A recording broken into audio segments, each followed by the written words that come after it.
Welcome to the show. My name's Luke, and today I am joined by one half of 247 Fighting Championships Brawl in the Berg 4 main event. His name is Timmy Tyler. Welcome to the show, Timmy. What's up? How you doing? Thanks for having me on.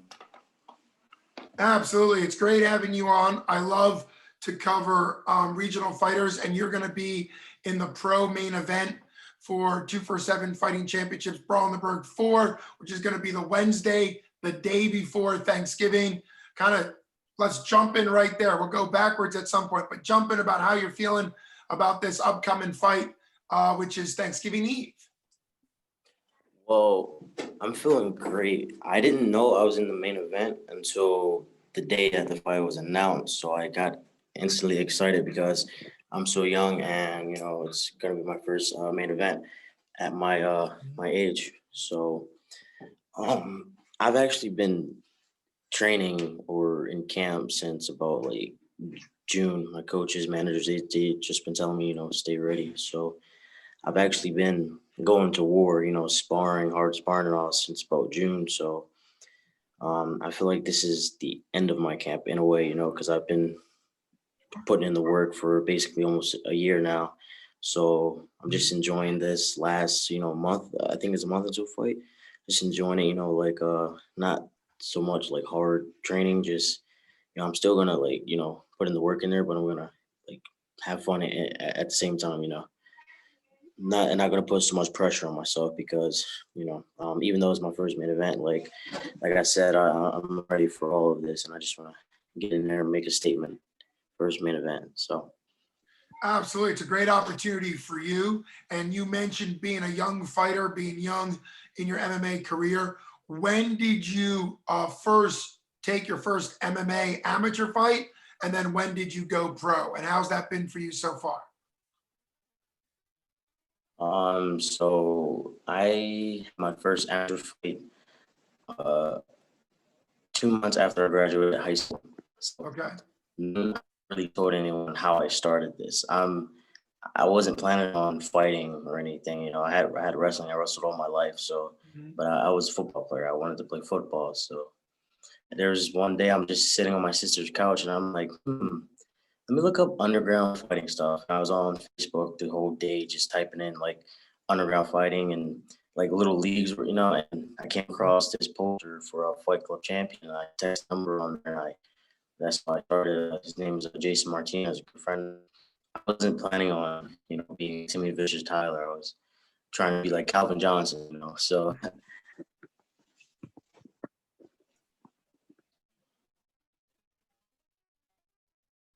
And so it sounds like you didn't have a lot of training going into your first amateur fight, mainly just the wrestling, and then you took the fight.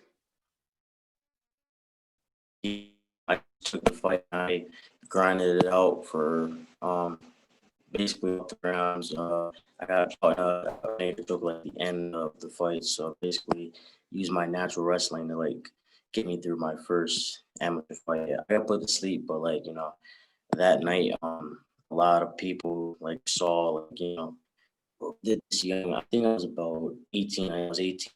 This young kid just, and I used the brown jiu-jitsu. So that was my amateur debut against a brown belt, and I'm just a wrestler. So shooting in with my head up, chokes there. So I was getting out of all of his submissions. I might post it on my Facebook. Like I had literally had no jujitsu, and I'm getting out of arm locks and arm bars, and slamming him on his head. Like it was just natural, my instincts. Like just how to get out of stuff and just my natural instincts. So the next day, in the hospital, I'm getting friend requests. My phone's blown up, like because a lot of promoters, that's serious. They all wanted to work with me. They wanted me to start on their car or whatnot. So that's how I really got into this. Like I was planning on being a football player, and I was just bored one day on the couch, and I was just looking for some excitement. And literally, and I came across the Fight Club champion poster. And my man Jason Martinez, he's been with me since the beginning, so he got me into it.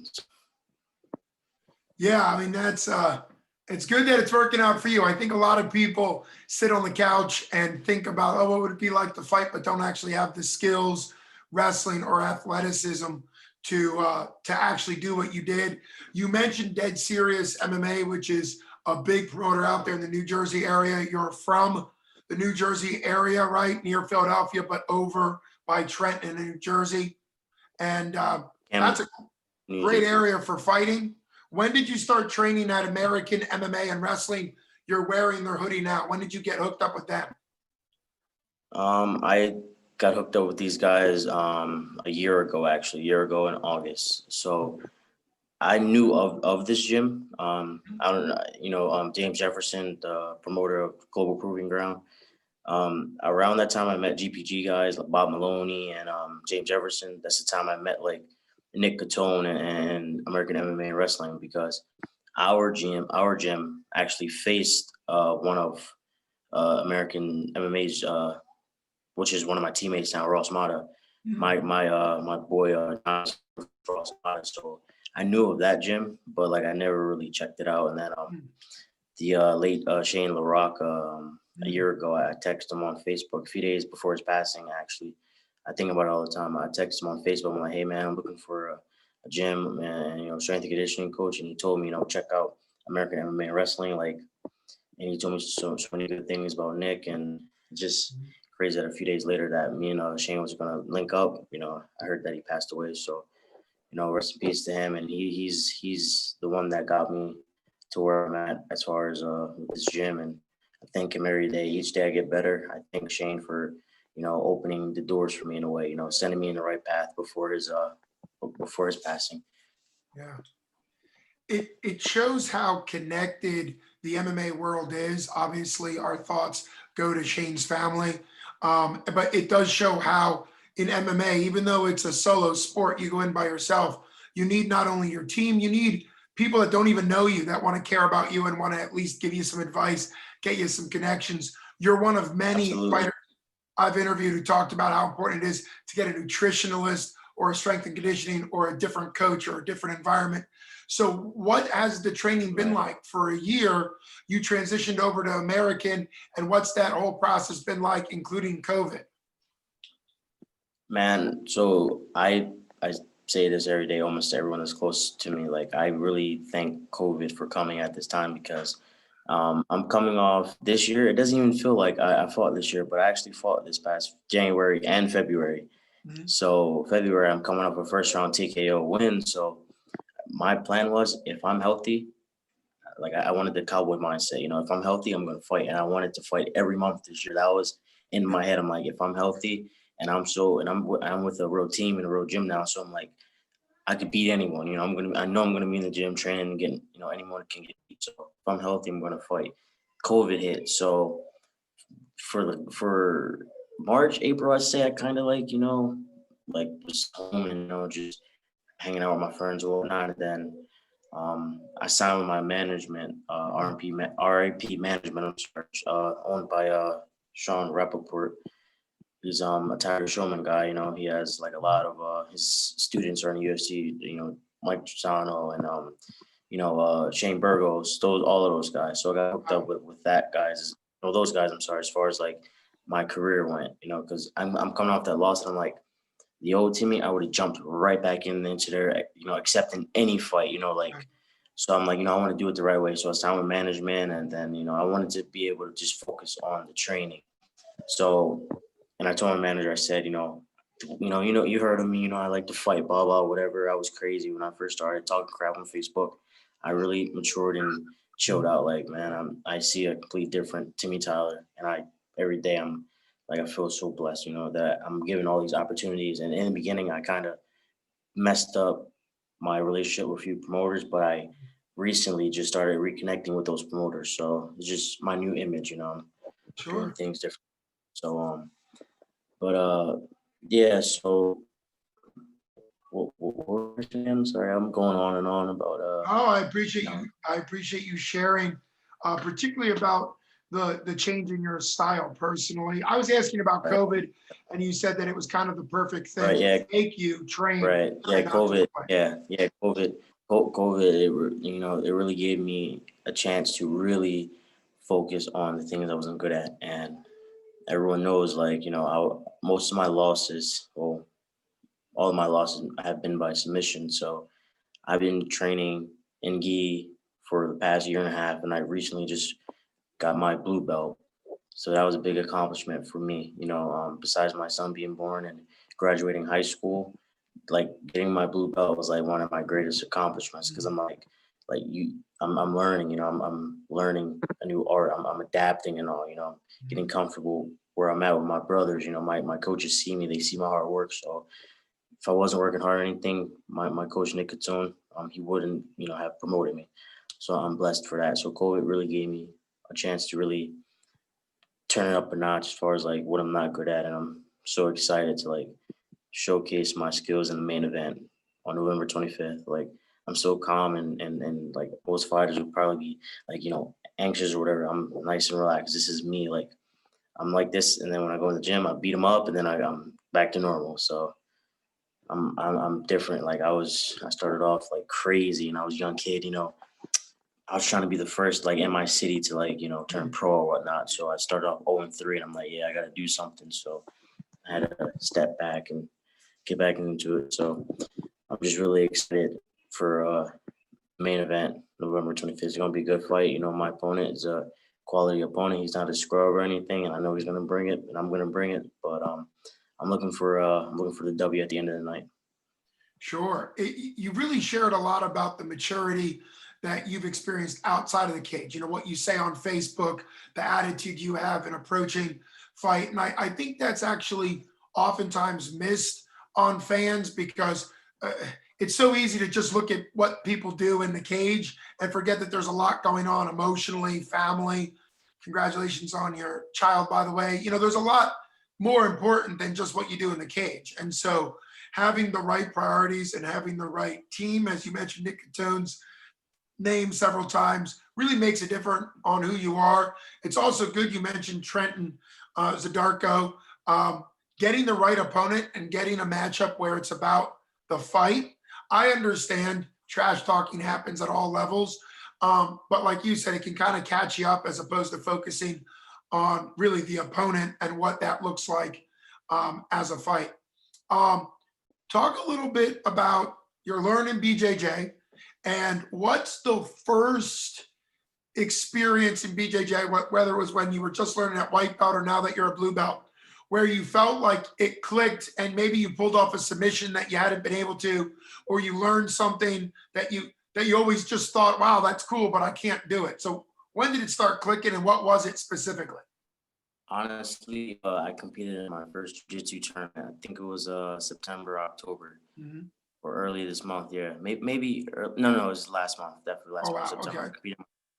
competed in my first jiu-jitsu tournament, no gi. Sure. So I'm gonna tell you the interesting thing about this one.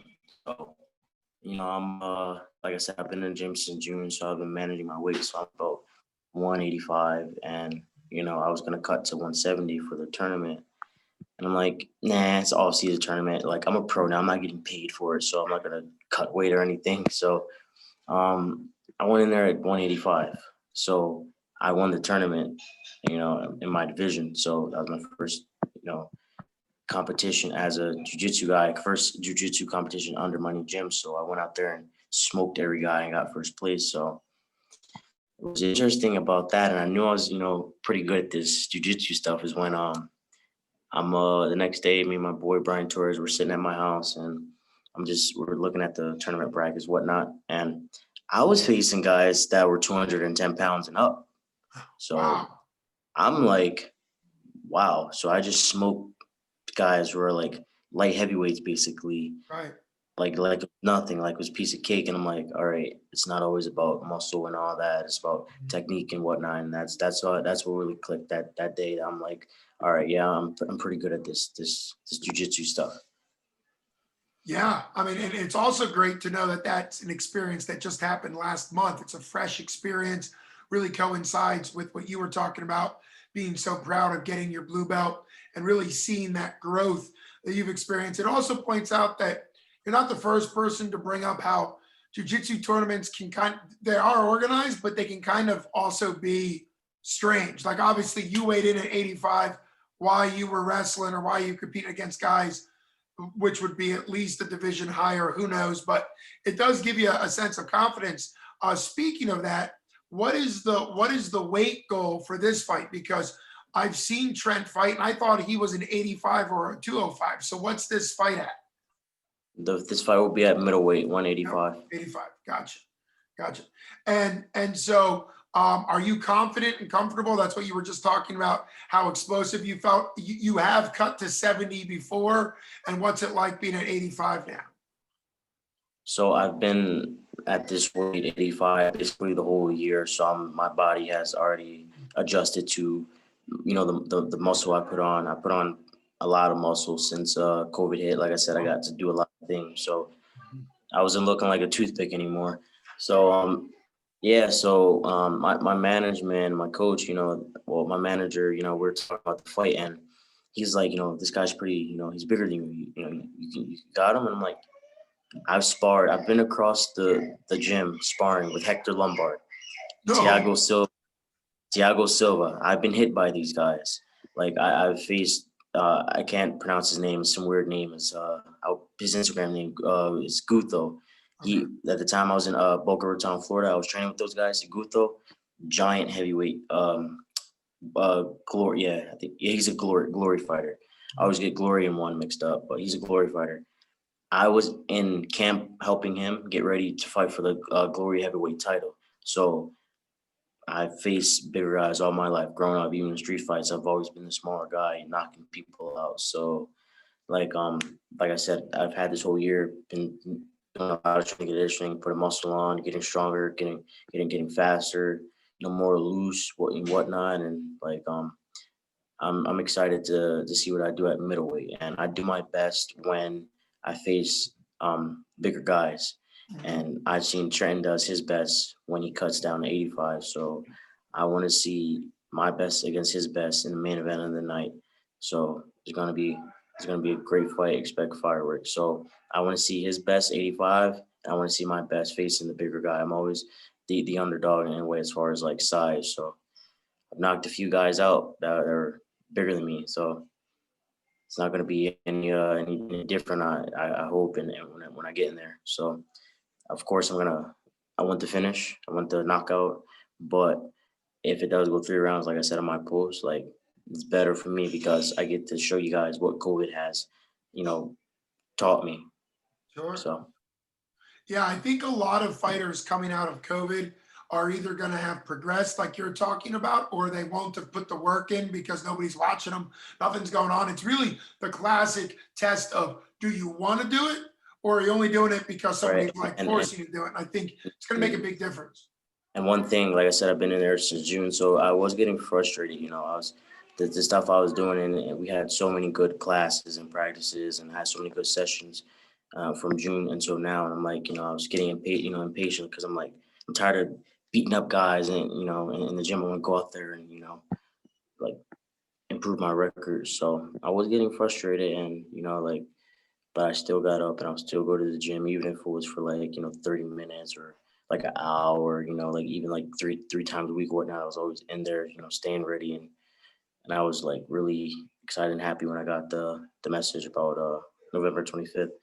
And it made it even more special when I got the update that it was the main event. So I get to go out there and, showcase my skills. And I know Trent's the hometown guy technically, but in a way we're both hometown guys because my career started in PA. So the PA crowd, and they're familiar with me. Everyone knows Crazy.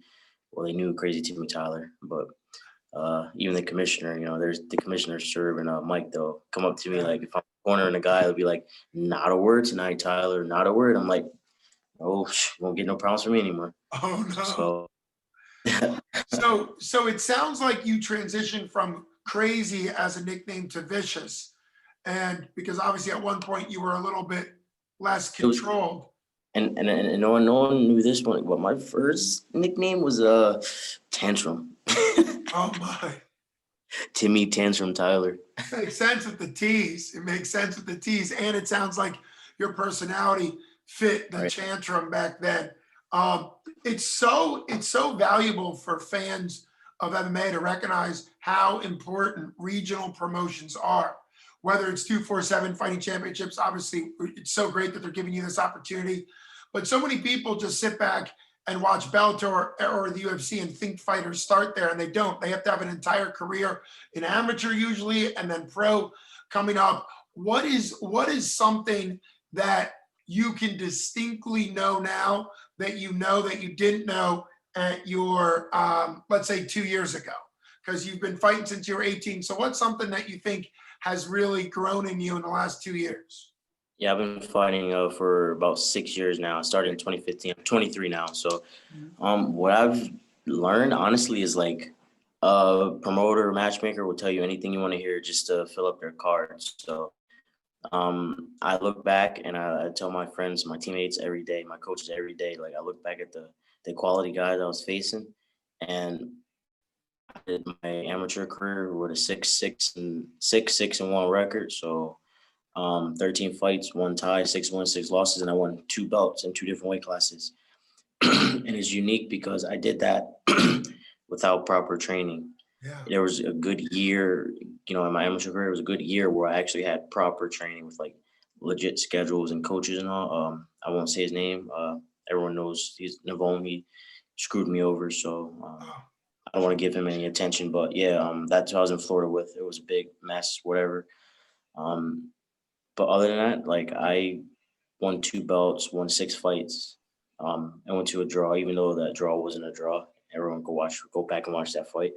But I did that with no like legit training. I was doing backyard stuff and LA fitness training. I didn't have real sparring partners and whatnot. So I look back and I'm like, the stuff I know now, I honestly believe I would have been an undefeated amateur fighter and definitely 100% undefeated pro fighter right now.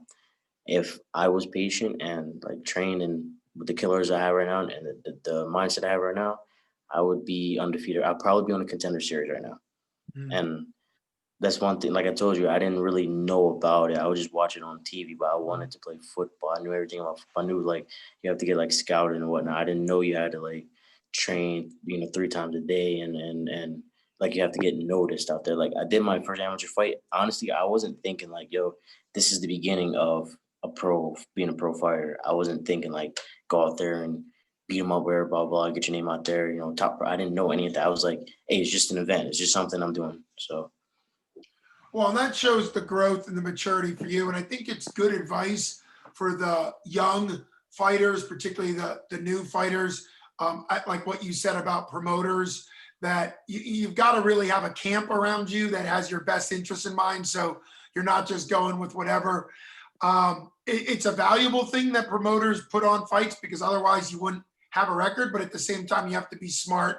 And that's why I think you've been mentioning how pleased you are to get a main event, how pleased you are to get this opportunity. It sounds like you have a completely different mindset. It's also wonderful to hear that you can see the growth in yourself so much that if you knew what you know now back then, it would be different. And that gives you a confidence now, because that's the only thing we can do in life is look at the growth we're experiencing and make the best of what we have today. So on that note, give us a prediction or your final thoughts on the fight. That way we kind of have a nugget of what you're looking forward to coming up November 25th. So like I said, of course, excuse me, I'm sorry about that. I said everyone wants to finish. Of course, I want to finish because that knockout or that submission win or whatever, it could set me up in a position to do something good for my family. You know what I'm saying? I could knock them out and get a call to like be on a Bellator, even a UFC card. You know what I'm saying? Like, so of course I want to finish. Of course I want, someone to look at it, like Dana White or something. Like I want it to be out there on social media. But honestly, personally, I want this fight to go all 3 because I want to show everyone like what I'm capable of. My coach, he's talking to me. He actually told me, he's like, I actually do want to see you go all 3 rounds because like these guys, my coaches, they see what I do to these dudes in the gym and my teammates. I'm not saying my guys are scrubs in the gym, but like it's a war zone in there, and like I want to go like all 3 rounds and showcase my cardio and movement and technique and all. And like I said, if I get to finish, then I get to finish. But I'm gonna try to take him in the deep waters. That's what I want to do, personally, take him deep waters. and put the pressure on him. Yeah, I think we've seen that with some fighters where if they get a couple knockouts, their entire game plan shifts to all just knock them out, as opposed to that well-rounded MMA that you're talking about, where Right. you've got the And cardio, you've got the techniques, knockouts will come. and like right. And I have my records right now is 2-4.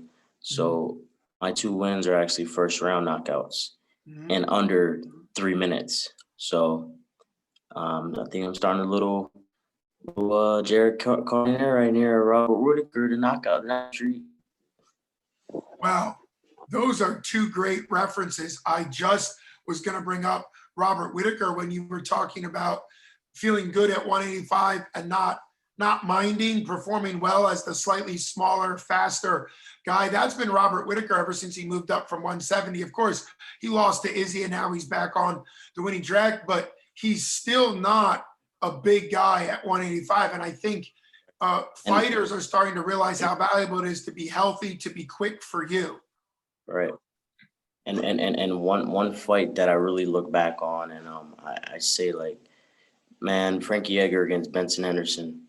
Benson Henderson looked 2 weight classes bigger than Frankie, and I'm like, that's what gives me my confidence. Like Frankie Edgar, that little guy, he went up in there. And like I said, even Gray Maynard, these guys were like, they looked two weight classes up, and Frankie grinded them out and competed at the highest level. So that's what gives me a confidence as far as like being the smaller dude, seeing Frankie Edgar.